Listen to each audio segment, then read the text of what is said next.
Welcome back to the Winner's Circle. We are here with Nick from Bizzdesign, and he is a Big Awards for Business winner 2025. And they kind of had the transformation of the year. I'll let Nick explain it. But Nick, welcome to the Winner's Circle and congratulations on the award. Thanks, Russ. Pleasure to be here. Now, give us a little bit of background on Bizzdesign and this big transformation that you guys went through.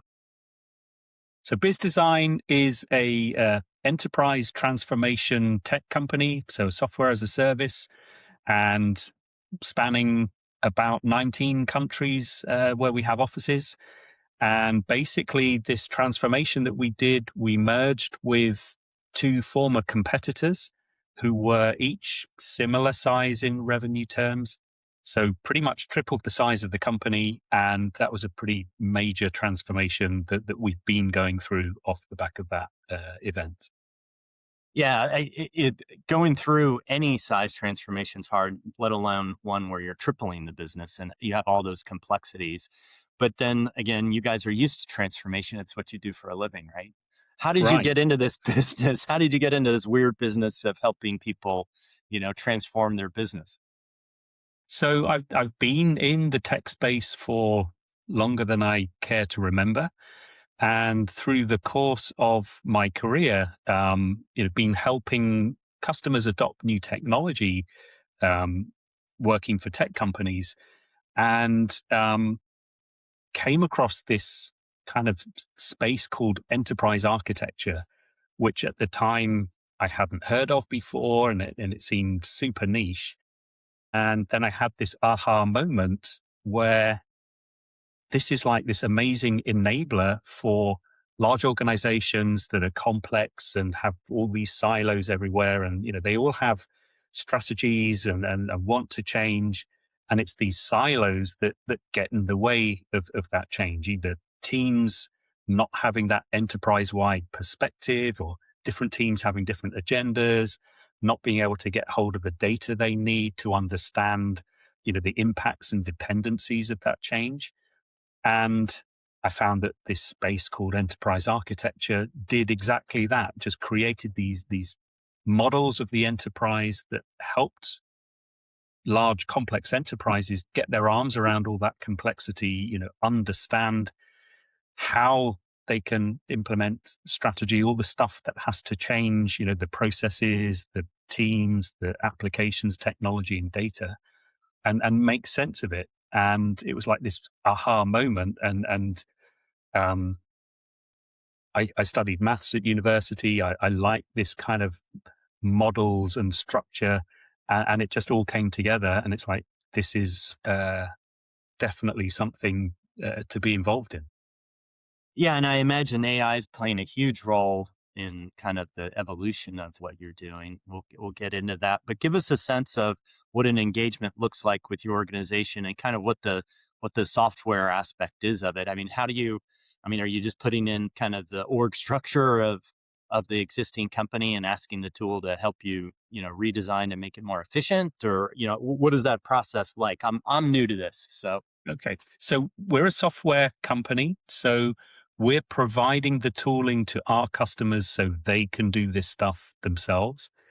And essentially, we provide a repository where you can create these models and bringing in data from different data sources that are typically not connected together. And we're all about making the connections across these different data sets, joining them together so you can see the big picture and understand the connections between all these things. So you understand the impacts and dependencies. So when, the chief exec of a company says, okay, we need to pursue this certain strategy, you can map that onto the things that the business does, i.e. the business capabilities and the business processes, and then understand what do those processes depend on, what people, what data, what technology, and how is that going to change in the future to realize strategic goals. And of course, then once you change one thing, you need to understand, well, what else is affected by that? What other teams might be impacted? And that's usually where all the friction comes in, where you get these, unforeseen impacts that slow you down and cause rework, overruns. That's where business cases go out the window. And so we're all about helping manage that complexity up front so that everyone gets aligned around shared roadmaps and you don't run into those unforeseen consequences of change.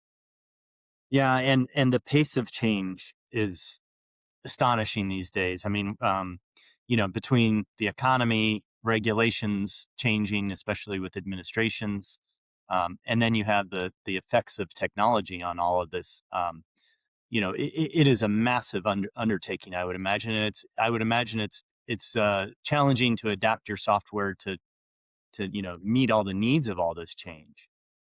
Absolutely. I mean, there's a confluence of events happening that just increase the urgency and the importance of being able to change. The pandemic was a real example, which actually accelerated a whole bunch of digital transformation, where all of a sudden no one's in the office, everyone's working remotely, and we had customers who said what happened in the pandemic brought multiple years of transformation and just compressed it into a matter of weeks or months. So that was obviously a very compelling event that accelerated a whole bunch of digital transformation. Obviously, the biggest game in town right now is AI and generative AI, and that is literally top of the agenda for pretty much every C-suite in pretty much every organization. When you're talking about, $1.5 trillion invested in AI in 2025, expected to rise to 2 trillion 2026. And there's very definitely first mover advantage with this stuff. And so being able to get your arms around the complexity and accelerate that that AI transformation is a real critical competitive edge right now. Yeah, and if you don't have software, I would imagine, or a system like you have, and a process to develop it, I would imagine you run into all sorts of roadblocks. What are some of the common roadblocks that people run into if they're not leveraging a platform like yours? So one of the first things that happens is everybody gets busy experimenting, trying new tools, gets the credit card out, signs up for ChatGPT or, Gemini or Copilot or whatever. And so you have all these different initiatives that are happening, which is great. And then someone says, hang on a minute, am I doing something that someone else is already doing? And are we using the same tools, different tools? Who's spending what? Is it compliant with our security policies, our privacy policies? And you get what we call this AI sprawl going on, where there's lots of activity, but it's not coordinated. And how much of that is actually contributing towards the business's strategic goals? So tools like ours enable you to get visibility of what's going on. So you can create that list of everything that's going on in terms of the AI initiatives and then put it into a business perspective. So which of these initiatives are supporting which business capability? Oh, okay, we've got 5 initiatives doing the same thing. Maybe we should have 1 rather than 5. And then you can get visibility of, well, which tools are being used? Is there a standard tool for certain things that we should be using? And, where can we reduce the tech sprawl from this stuff? Then you can map on the compliance status. What is compliant to our policies? What's not? So you can start getting your arms around what's going on and start focusing and prioritizing. And importantly, when you find an experiment that works, you can then scale it across the organization, across all the teams that might benefit from it, as opposed to it just happening in a silo and limiting the ultimate value you're getting from it.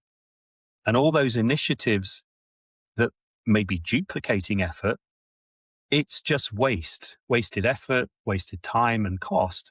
And every time you're wasting effort and cost. It's opportunity cost, which means that you're simply delaying or limiting the value you can get from what works.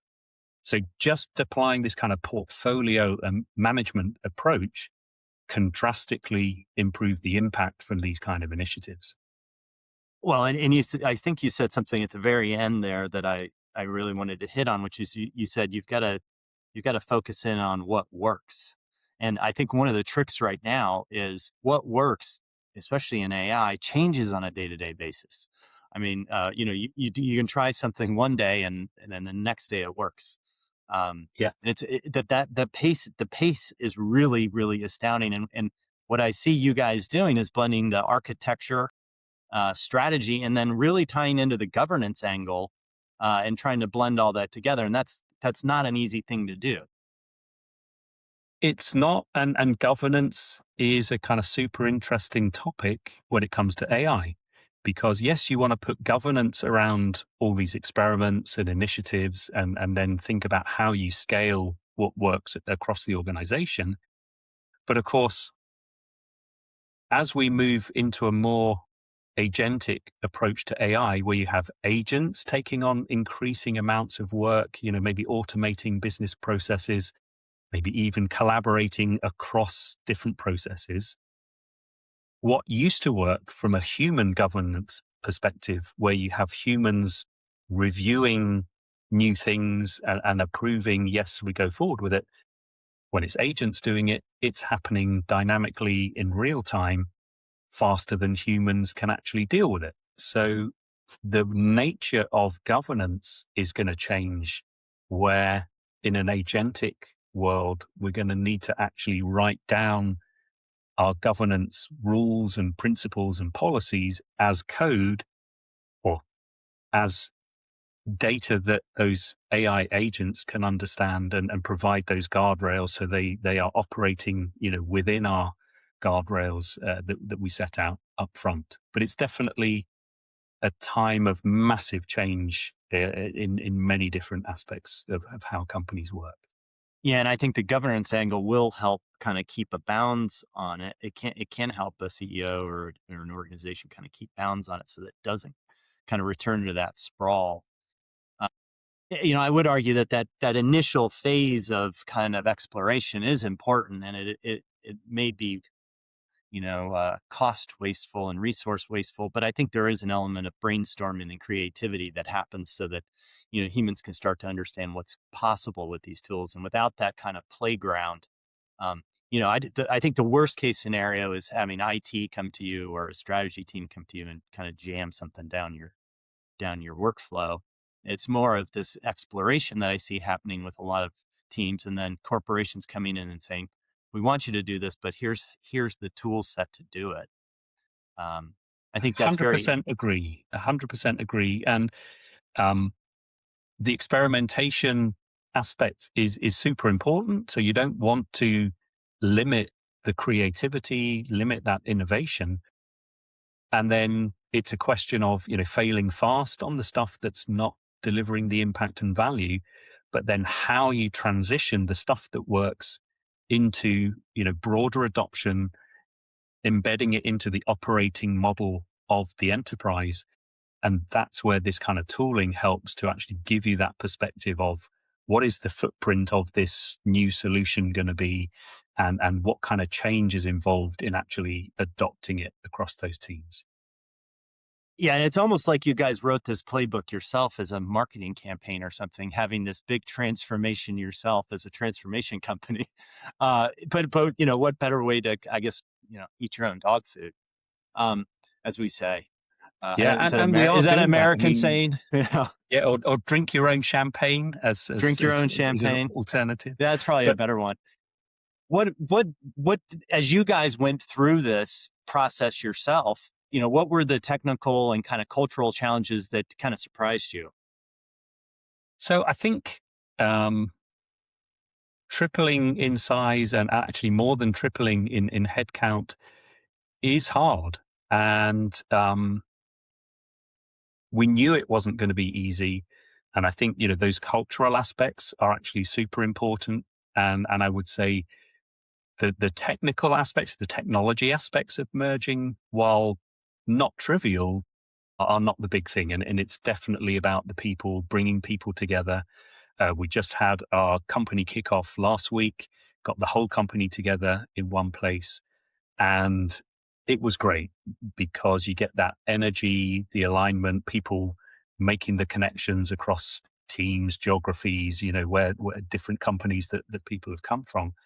And we're now very much in that one team, one operating model, you know, all under one brand. So we've taken huge steps forward over the past year, and things like, merging our CRM systems into one, the back office finance systems, that's still in progress.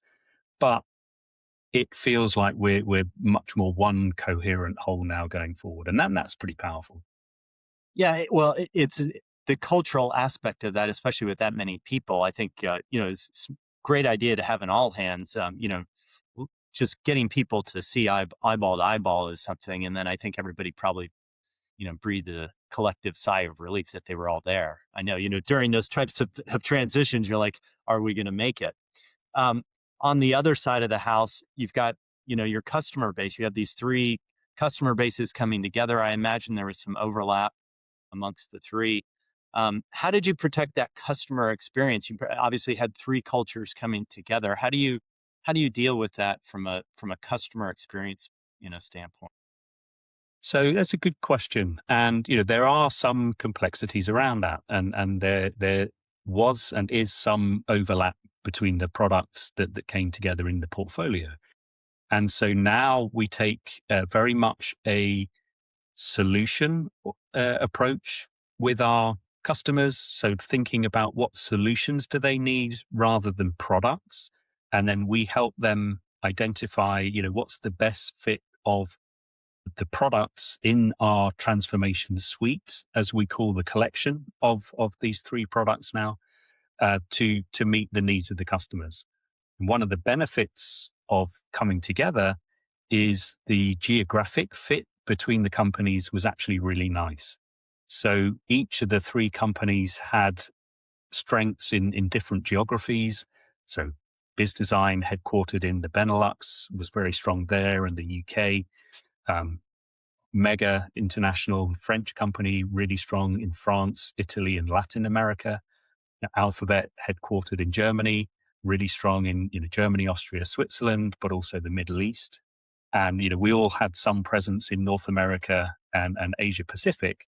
But you put all that together, we now have really good global coverage. So it really helps with that local customer support, local customer intimacy, where now those customer facing teams can focus on customer needs, but with more options in the kit bag for customers. And you mentioned your product suite, and you've got a couple of different things in that portfolio. Tell us kind of how they complement each other. So when we talk about enterprise transformation and what we do, how we help our customers, we're all about helping our customers bridge the strategy to execution gap to accelerate their transformation, increase their chances of success. And we think about transformation as three key pillars: transformation planning, design, and governance, where planning is all about aligning the portfolios of initiatives, applications, technologies in support of those business goals.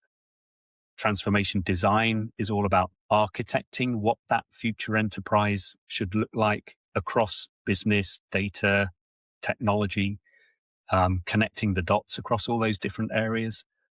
And transformation governance is all about ensuring you're realizing the benefits of that change in business operations and have the right kind of governance around that transformation. And so the three products, although not pigeonholed into any one of those areas, naturally align with those three pillars of transformation.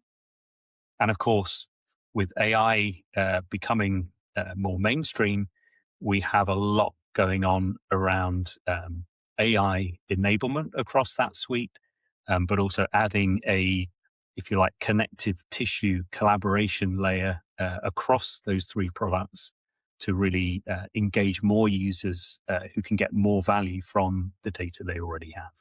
Yeah, tell us about that because I see that as well. One, it was one of the reasons you won your award, and two, I see this happening. I spoke with an accounting firm yesterday that did a similar exercise, and that layer across domains really is proving to be one of the most uh, resource efficiencies that they're getting.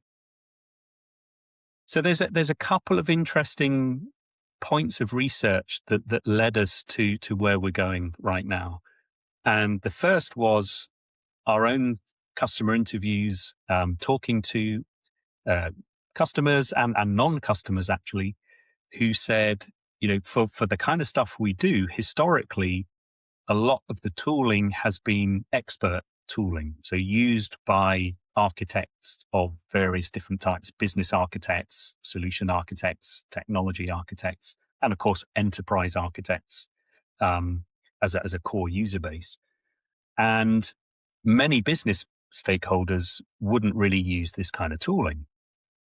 And actually, when you look at where transformation starts, it's not purely top down from the C-suite and the strategists. It's also bottom up, emerging from people who are doing day-to-day operations, who spot opportunities to improve. And that transformation starts in workshops with sticky notes on the wall, or maybe a virtual whiteboard where people are collaborating, throwing ideas around, kind of mapping it onto the kind of changes that they want to see. And so we identified this kind of disconnect between where transformation starts and where it ends up being analyzed and planned and structured in these more structured architecture tools and repositories. So that's kind of the direction of travel. We wanted to bridge that divide and connect all the stakeholders where they can collaborate in a nice, kind of easy, engaging, free form kind of environment for everyone. But importantly, having access to that high quality repository of governed enterprise information. So when they want to transform their customer service, for example, they can have the whiteboard, but then say, well, how do we do that today? What processes do we have running? Who's operating those processes? Which technology and data are they using in those processes? And then they can start sticky noting around that and architecting that change together so everyone's on the same page up front. So that's kind of one key bit of research. The second bit is most transformations fail to achieve their objectives. That's kind of well known. 70%, 83% is the latest number we saw. Oof, it's going up. Yeah, it's hard. You ask, but why do most transformations fail? And there's some interesting studies out there that most transformations fail at the start. So it's a combination of taking too long to get mobilized, just running around for months trying to find the data to plan the thing in the first place. Second is misalignment of stakeholders. So people leave the workshop, everyone thinks they're on the same page, but they leave with completely different understandings of what they're actually going to do going forward. And the third one is cost and time overruns from emerging, impacts and dependencies that were not foreseen up front. And that's when you get all the rework, the delays, and your business case goes out the window. And so that's the challenge we're solving. And that's how we're kind of moving. That's the direction of travel for Bizzdesign. Yeah, I kind of feel I've been through several transformations. And I think the most memorable to me was when we outsourced customer service to a third party. And the first thing that we recognized, and I think the business recognizes, they needed to do it. They put the model together. All the stakeholders were yes on board. The budget was aligned. The savings were outlined, and literally, like you said, that first step was, okay, let's go through our processes. And it was like, where are they? And so the organization had to step back and go, oh no, we gotta start over. We need to go now build all these. We need to go review all of them, because we had these kind of, we had processes, but we had a lot of kind of these, home run scenarios where a single person would fix it because they had institutional knowledge that should have been shared with everybody else. And, I'm sure there are lots of common problems, but you're right in that they get started and you instantly get hit with some sort of roadblock that makes you step back, you may have to push that project to a side for a minute and go deal with something for a bit before you even get back to that transformation. And I imagine, that's half of your battle, is just getting them prepared. It's the preparation. It's also those kind of situations where that customer database we were going to integrate with for the golden source of all that customer information, that's being deprecated next month. There's a Oh, whole different thing, we're going to, and, all that works out, it's kind of the oh shit moment of your transformation where yeah. the business case is gone and it's tough times. Yeah, I feel like it's like building a house or doing a restoration or something on your house. Your architects come over, your designers come over, and everybody comes over and says, yeah, it's going to cost you 50 grand, $50,000 or whatever it's going to cost you. But as soon as you get into it, there's 30-50% overrun because you didn't know everything. It's very much like that. And I think the job of enterprise architects is very similar to, building architects. The job is to understand all the demands and the needs and the constraints and find the best trade-offs between what the customer wants and what the customer is actually prepared to pay for and what they have time for, and make sure all that work happens in the right order. The key difference in our world from building a building is everything's changing all the time while you're in motion as well. And I think that's the key thing in many ways of our profession is that idea of planning and design and execution while all the moving parts are changing continuously along the way, and being able to kind of keep in sync with all of those changes and adjust as needed as things progress. As we get into this kind of AI, we're now deep into this generative AI world. And now we're in this agentic AI, as I have an AI working in the background over here doing some work on my website. Where do you see the greatest value of AI playing a role in these transformations? So for us, we are definitely rethinking the approach to how we serve our customers and how they will manage their transformations going forward. And just to give you one example, a customer that I was with recently said, the mandate from their board is they should 10x the speed from which they go from an idea or a vision to the value of that thing running in production. And really a massive acceleration in how they go through that process of planning, designing, and governing and executing on a transformation. So that requires thinking about what can be automated, how can the data that exists around the enterprise be made available to the people that need it. And obviously generative AI is great for that, with natural language, conversation interfaces, making these kind of insights much more accessible to stakeholders. But we're also thinking about how can we multiply the impact that our users, the architects in these organizations, can have in their organizations by increasingly automating, the grunt work of what they need to do, so they can focus on that high value activity of understanding the needs of their stakeholders, providing that advisory service around the trade-offs between different options, providing the governance around how new solutions are going to support the business. And so, in our plans, we are building a series of agents that can take on some of that work that the architects do, but isn't necessarily the most value-added work they do to free up their time to do more of that high-value, um, impactful work. So we're not just kind of 10xing the speed, but we're 10xing the coverage of those teams to support more transformation in the enterprise. Yeah, everybody I'm talking to is saying the same thing. It's not about replacing jobs. It's about, doing more with the same amount of people we have.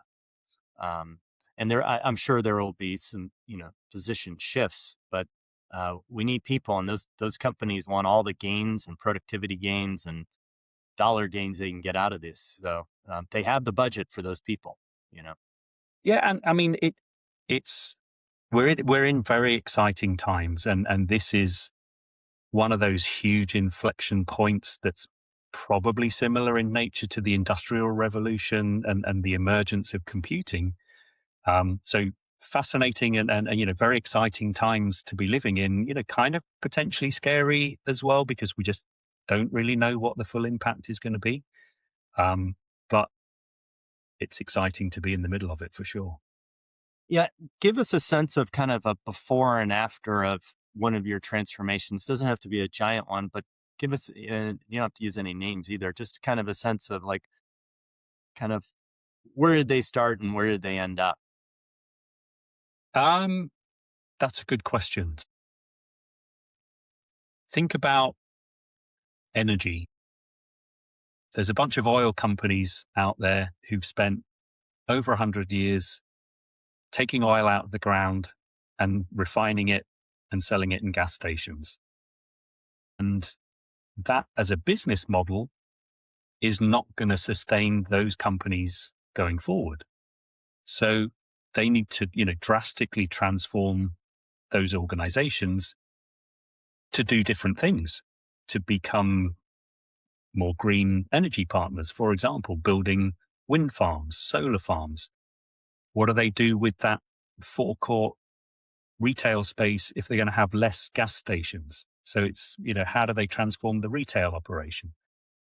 How do they transition from traditional energy grids to smart energy networks where, households are contributing energy back to the network from their own solar panels? How do they manage the pricing and billing and rebates on all that stuff? So that's just one example of the kind of fundamental transformation that many companies are going through today. Think about automotive as well, going from the combustion engine building physical things to electric engines and having much more of a real-time sensor information for a digital twin of that vehicle, where you can start thinking about predictive maintenance or self-driving cars, for example.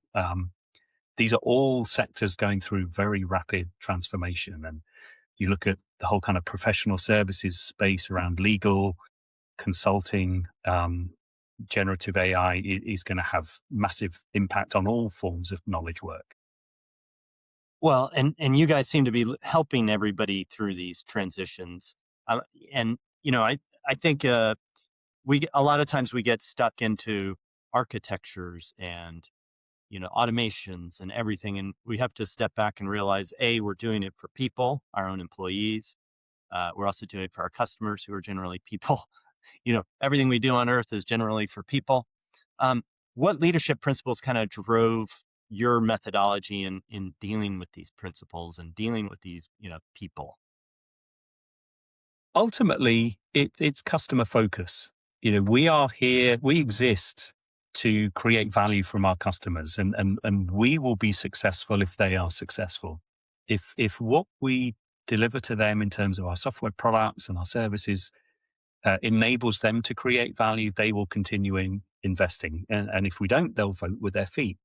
So I think customer centricity, customer focus, and maintaining that focus on customer value is the kind of guiding principle behind all of this. And when we approached this three-way merger, we absolutely did it from that customer perspective as much as possible to really look at, okay, the steps we take, how does that improve the customer experience, the value our customers can get from the things we do.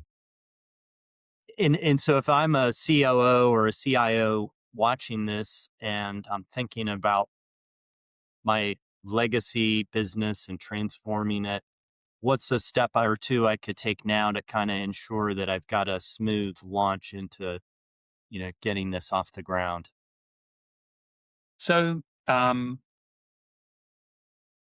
getting busy with running experiments around AI, I think is really important. Any organization that's not running experiments is running the risk of being left behind. One crucial thing about AI models is they need context to improve their reasoning. So that could be, when you want to write something, you provide a bunch of files for your tone of voice, the kind of subject matter that improves the responses you get from those AI models. When you put that into an enterprise transformation context, having that information about the assets of the enterprise and how they relate to each other and all of those dependencies between them is great context for these AI models to give better answers about how the enterprise may change to deliver better insights to those users. And of course, we have that repository of those enterprise models and all the relationships between the moving parts of the enterprise to provide that context to these models. And so, having a model context protocol server that these enterprise AI tools can connect to get that context, we see as an important part of what we're doing going forward. And of course, we want to be able to take advantage of that ourselves, building our own agents to help as well. Yeah, the MCP couldn't come soon enough, could it? It's really that secret sauce that's going to make all of this work. I have a hard enough time explaining AI to people and how it's really predictive, and now I have to explain that this is really just an API, and then they say, "What is an API?" Yeah. Well, very interesting. Congratulations again on the win and all the Thank you. success and the merger and that transformation. Not easy to do, to transform and to run a transformation business at the same time. But congratulations on the win, and we look forward to seeing all the great success that you guys have next year. Thank you so much. Thanks for having me on. It's been a great pleasure.